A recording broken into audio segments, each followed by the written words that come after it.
আসসালামু আলাইকুম এভরিওয়ান। আপনাদের সকলকে ওয়েলকাম করছি আমার চ্যানেল সুমাইস কিচেনে। আজকে আমি আপনাদের জন্য খুব সাধারণ একটি রেসিপি অসাধারণভাবে নিয়ে এসেছি। ডাল আমাদের বাঙালিদের জন্য খুবই কমন একটি খাবার। আমাদের প্রায় নিত্যদিনের খাদ্য তালিকায় কিন্তু ডাল থেকেই যায়। তবে আমরা সবাই কি এই ডালের পুষ্টিগুণ সম্পর্কে জানি?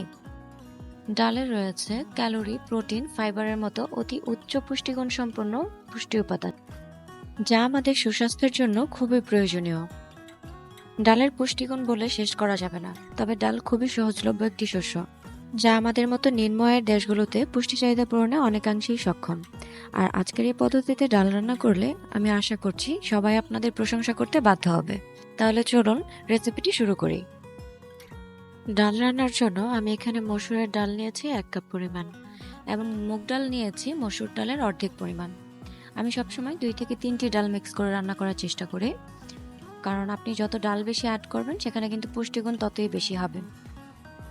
আর ডালের পরিমাণটা একটু বেশি নেবেন, যেন ডালটা একেবারেই পাতলা না হয়ে যায়।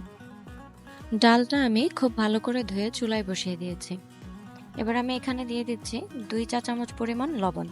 আপনি আপনার স্বাদ মতো লবণটা অ্যাড করে নেবেন। এখানে দিচ্ছি হাফ চামচ পরিমাণ হলুদ গুঁড়া, আর সাথে দিয়ে দিচ্ছি 1 কাপ পরিমাণ টমেটো। টমেটো দিলে ডালের ঘনত্বটা কিন্তু খুব সুন্দর হয়। এ পর্যায়ে আমি দিয়ে দিচ্ছি 1 চা চামচ পরিমাণ রসুন বাটা। রসুন বাটাটা অবশ্যই দেওয়ার চেষ্টা করবেন, তাহলে ফ্লেভারটা খুবই সুন্দর হয়। আর এই অবস্থায় আপনারা একটা পেঁয়াজ কুচি দিয়ে দিবেন, যেটা আমি দেই, বাট আজকে আমার স্কিপ হয়ে গিয়েছে। এবার একটু আমি নেড়ে চেড়ে চুলাটা হাই হিটে রেখে ঢাকনা দিয়ে ঢেকে দিব। ঢাকনা দিয়ে ঢেকে আমি বলক আসা পর্যন্ত অপেক্ষা করব।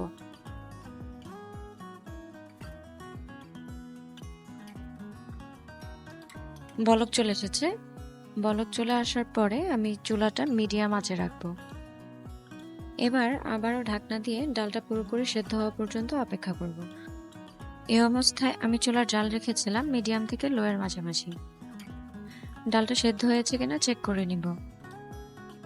দেখতে পাচ্ছেন ডালটা খুব সুন্দরভাবে সেদ্ধ হয়ে গিয়েছে। এখন আমি একটি ডাল ঘুটনির সাহায্যে ডালটাকে খুব ভালোভাবে ঘেটে দিব। ডালটা খুব ভালোভাবে ঘাটতে হবে, যেন একদমই দানা দানা না থাকে। ডালটা ঘাটা হয়ে গেছে। এবার আমি এখানে দিয়ে দিব একটি কাঁচা আম। আমটা আমি 2 টুকরো করে দিয়ে দিয়েছি।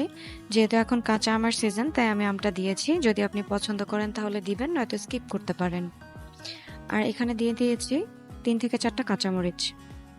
এই অবস্থায় আমি চুলার জালটি লো আঁচে রেখেছি এবং অন্য একটি চুলায় ফোড়নের জন্য কড়াই বসিয়ে নিয়েছি। কড়াইতে পরিমাণ মতো তেল ঢেলে নিচ্ছি। তেলটা গরম হয়ে যাওয়া পর্যন্ত অপেক্ষা করব। তেলটা প্রায় গরম হয়ে গিয়েছে। এখন আমি এখানে 2টি পেঁয়াজ কুচি দিয়ে দিচ্ছি।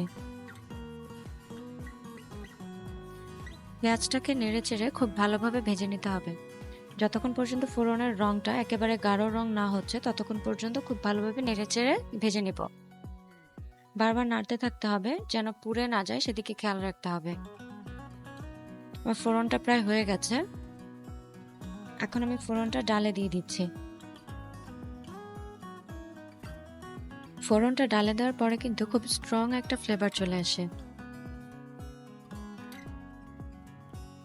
এবার নেড়ে চেড়ে আমি বলক আসা পর্যন্ত হাই হিটে জাল করে নিব।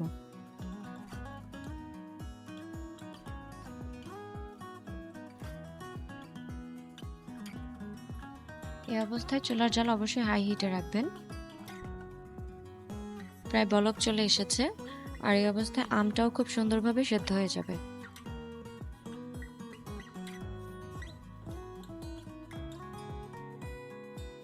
আমার ডাল রান্না প্রায় হয়ে এসেছে। এভাবেই ডাল রান্না করে রাখতে পারেন আপনার প্রতিদিনকার খাদ্য তালিকায়।